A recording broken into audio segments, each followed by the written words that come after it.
tomar decisão, o cara precisa estar preparado, precisa saber como tomar decisão. Isso. Eu, quando dou aula, eu brinco com eles, falo, cara, não fazer nada é uma decisão que você tomou. Não vou fazer nada. Não vou fazer nada. Pronto, é uma decisão. Mas precisamos saber que toda decisão traz consequências. Sim. E vai haver consequências da sua decisão.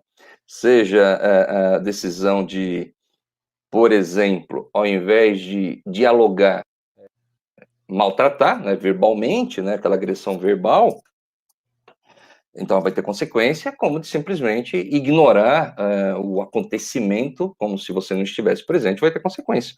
Seja para você, seja para sua empresa, seja para o empreendimento, enfim, a sociedade que vai acabar perdendo uma decisão, quer dizer, uma péssima decisão, né? Vamos dizer assim. Então é importante mesmo, e bem lembrado, você resgatou legal quando a gente falava. Eu lembro que eu comentei para você, eu acho que o nosso problema é a abordagem, a gente não sabe abordar, a gente não treina a abordagem. A gente fala, mas a gente não simula nada. Né? Então, a tecnologia teria, assim, um papel fundamental. E depois, quando você apresentou para a gente lá simuladores mobiles mais simplesinhos, né? Nossa, ó, até trouxe um aqui, ó. Simuladores bem simples, custo baixo, uso celular. Nada daqueles simuladores de R$1 milhão, ou mesmo simuladores de 70, 80 mil reais, porque precisa...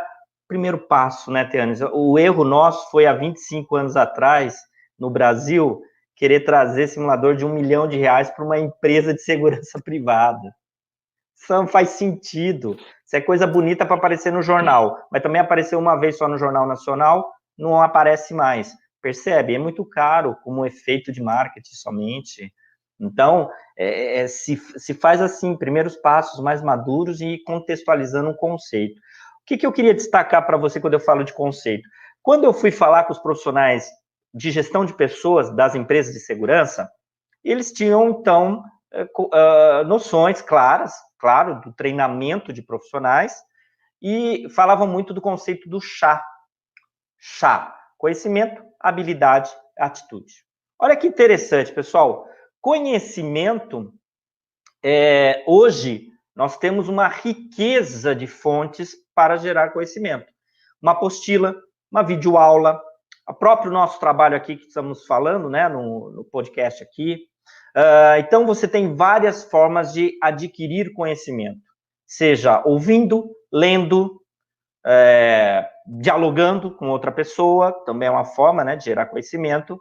Então, você tem o conhecimento muito mais maduro, muito mais fácil, tem até na internet, você não precisa se desesperar para ir numa biblioteca, adquirir livros, nada disso, está tudo na internet, você abaixa, lê, assiste, assim por diante. E tem, então, um conjunto grande de conhecimento. Só que, veja, habilidade, então conhecimento, ok, eu faço a minha apostilinha, mando via PDF no e-mail de todo mundo, achando que todo mundo vai ler aquela apostilinha que eu fiz, né? Principalmente eu vejo algumas jovens e jovens da área de gestão de pessoas adorando fazer apostila e PowerPoint e achando que mandou lá pro profissional, ele tá lá no posto, lá na cidade, não sei das quantas, ele vai abrir o e-mail dele, não sei no celular, porque notebook ele não tem, e ele vai ler vai ver aquele PowerPoint que a menina fez naquela tela de 17 polegadas que ela tem na sala dela. Não é uma crítica, mas precisa revisar. Isso não funciona. Então, o que aconteceu? Conhecimento. Ok, é possível gerar, é fácil, compra pronto, inclusive tem material pronto, tem várias formas de realizar isso. Agora, habilidade. Aí já complica, né, Tianes? Porque habilidade eu preciso usar a coordenação motora, né? Preciso trabalhar outros elementos da psique humana ali. Então, a habilidade eu preciso praticar. Pratico, só que com o meu instrutor. Meu instrutor está olhando, eu pratico, vou na academia de formação, tem aquelas aulas mais práticas, graças a Deus, né? Porque ficar naquela salinha fica ruim.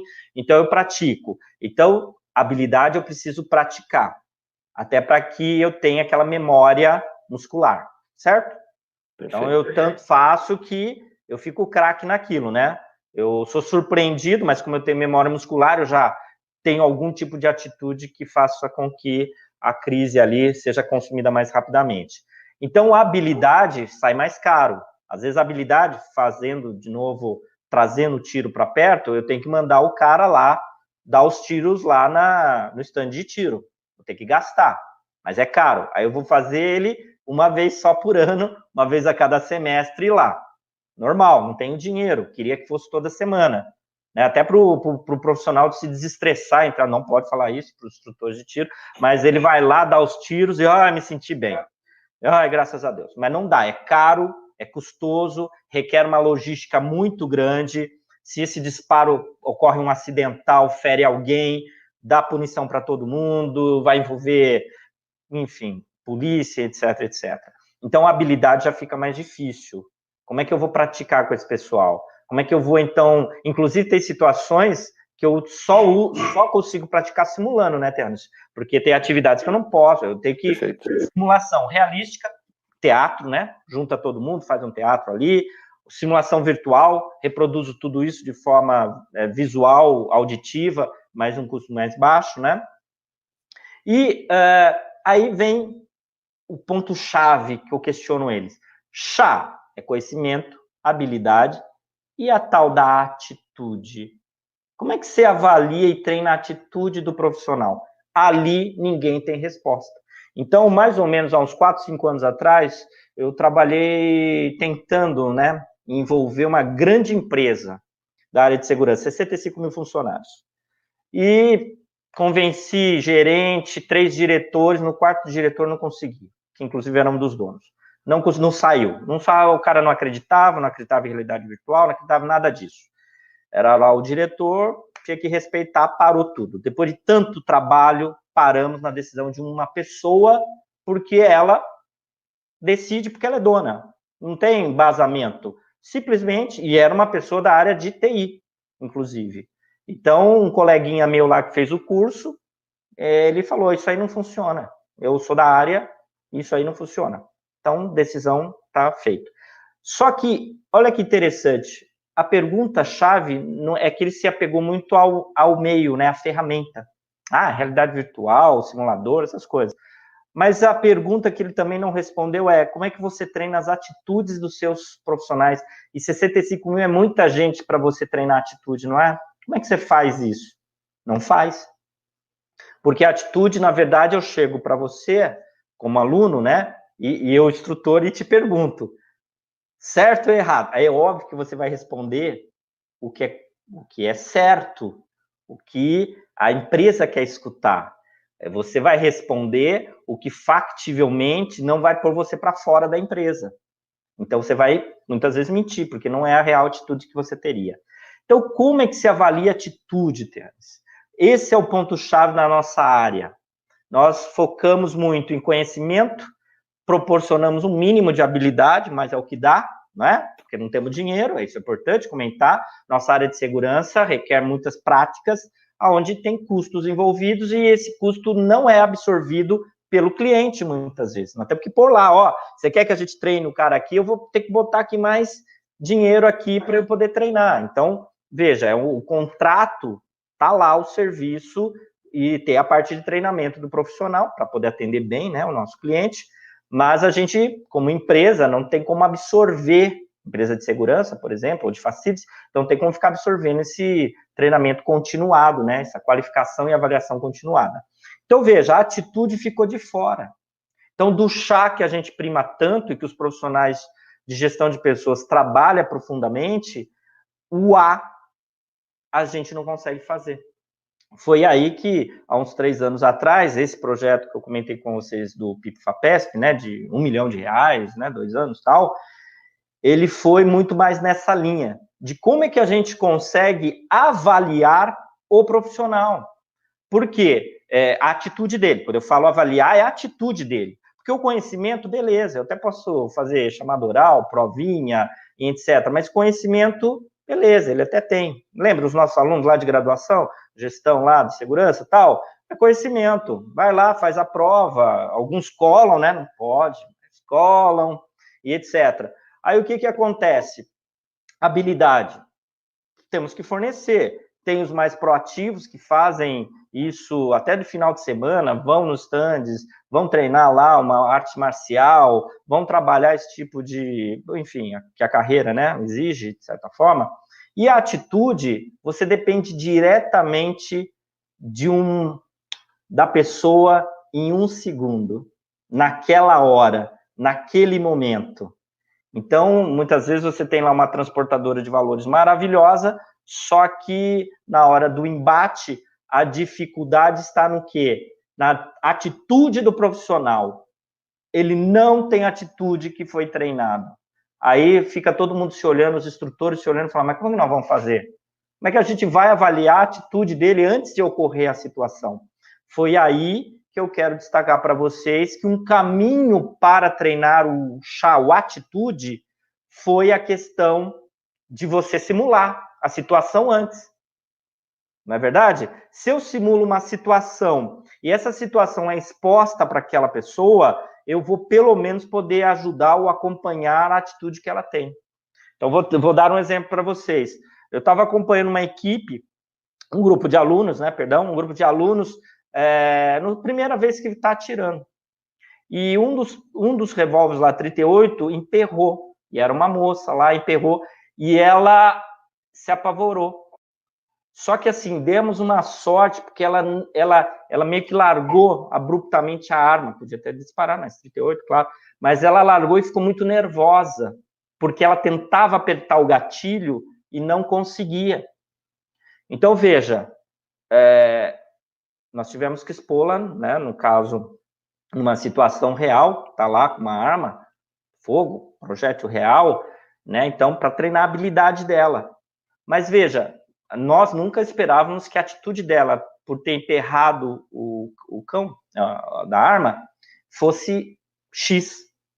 E aí eu fiquei sempre pensando, olhando, falei, mas a gente tinha que prever isso antes. Nós tínhamos que trazer isso para uma situação mais de segurança, para que ninguém, né, se ferisse ou se prejudicasse, e ali a gente expusesse o profissional a situações da rotina dele, do cotidiano, situações críticas, onde a gente pudesse vislumbrar a atitude dele. Foi aí que eu fui estudar, Tianes, a questão das metodologias ativas. Dentro dela tem um PBL, em inglês, né? Problem Based Learning, que significa o aprendizado baseado em problemas. Então, a gente trouxe problemas para que adultos pudessem resolver. Isso veio da área de saúde, para treinamento de médico, enfermeiro, né? Então, eles tinham lá que tomar atitudes em tempo real de uma situação que era exposta a eles, né? No caso, isso na década de 70, 60, eram exposições verbais, muitas vezes, mas o médico chegava com o paciente lá no hospital, isso nos Estados Unidos, apresentava ali a situação e falava, qual é a sua decisão? Vamos operar, não vamos operar? Com pressão. Isso a gente faz também na área de segurança, mas é caro, é complicado criar a cena, é trazer a pessoa, colocar ele numa pressão, porque ele vai ficar nervoso. Não é isso, a gente não quer que o cara fique nervoso. Então, é só que a gente precisa treinar ele em situações problemas. Então, a simulação nos permitiu escalar esse processo de avaliar a atitude das pessoas. Porque a atitude não tem como a gente avaliar atualmente. Então, a FAPESP, no caso, né, deu o dinheiro para falar. Você tem, então, uma sugestão de como avaliar a atitude dos profissionais de segurança, por exemplo, e de saúde agora, por causa da pandemia, que a gente ampliou o projeto para também envolver profissionais, enfermeiros, técnicos de enfermagem, etc., né, que são mais a operação forte da área de saúde, porque nós notamos que o OMD e o IDA também é possível atuar. Inclusive, criamos uma terceira categoria chamada constatação. Então, OMD, IDA e CONS. Constatação são o conjunto, né, de perguntas que a gente faz durante o processo de treinamento lá simulado. Então, o que acontece? No nosso caso, a inovação disruptiva foi olhar a atitude do profissional. O conhecimento ele tem de várias maneiras, não precisa nem de simulador. A habilidade, sim, pode ser presencial, pode ser virtual, mas de alguma forma ele vai conseguir condicionar a mente dele aos processos sendo traduzidos, inclusive, dentro de uma realidade, né, que o simulador pode trazer. Mas a atitude não tem jeito, porque se eu chego para o meu profissional e pergunto, olha, se o bandido lá, o meliante, vai te assaltar desse jeito, qual é a tua atitude? Aí ele para, pensa, ele olha para os colegas, aí ele responde aquilo, inclusive, que eu quero ouvir, porque eu sou instrutor dele e eu tinha passado a resposta para ele. Então, o que acontece? Mas esse não é o verdadeiro, a atitude que ele teria. Então, fundamental a gente expor, então, via PBL, o profissional a situações aonde ele vai ter a atitude dele. E aí nós vamos conseguir acompanhar a atitude dele, não é para punir, pelo contrário, para aprimorar a atitude dele, para que ele veja, olha, cara, não faça desse jeito. Se você fizer desse jeito, vai dar problema. É como se fosse o mestre e o seu aprendiz. Lembra o barco pesqueiro? Fica lá o mestre e o aprendiz faz errado, o cara fala, não faça isso, vai fazer isso, vai acontecer aquilo. Só que nós não temos um mestre e um aprendiz, nós temos um mestre, 500 aprendizes, você sabe disso, turnover gigante da nossa área. Toda hora entra gente, toda hora sai gente. Então, esse complicado, né, de você conectar-se àquele profissional, né, para a gente trabalhar, é diferente você estar numa academia da área de defesa, né, militar. É outro contexto, é outro respeito, você passa um período grande com o seu instrutor, você admira seu instrutor, base de qualquer transferência de conhecimento, você admirar seu instrutor. Você não gosta do cara, não acha que ele é bom, ele não vai te ensinar nada. Então tem isso também dentro, né, do processo de engajamento do profissional nesse conceito, né, nessa jornada de aprendizado dele.